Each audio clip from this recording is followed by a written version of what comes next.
మనలో చాలామందికి సంపదల మీద వ్యామోహం ఇప్పటికీ ఉంది, లేకపోతే ప్రపంచంలో ఇన్ని తగాదాలు ఉండవు. ఎంత సంపాదించినా మనకి సంతృప్తి ఉండదు. అందుకని వాళ్ళు మొదట్లోనే ఒక పద్యంలో ఏమన్నారు అంటే, నువ్వు సంపాదిస్తే నీకు హాని జరగదు అనుకుంటున్నావేమో, అధికంగా సంపాదించడం వల్ల ఆ సంపదే నిన్ను మింగేస్తుంది, అనుమానం ఏం లేదని చెప్పి.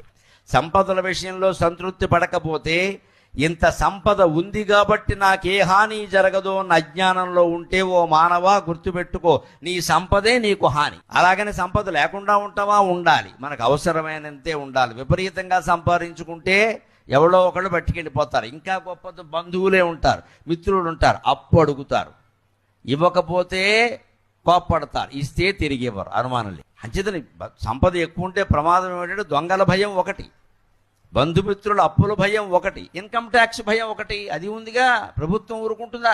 ఏదో రకంగా బయటపడతారు.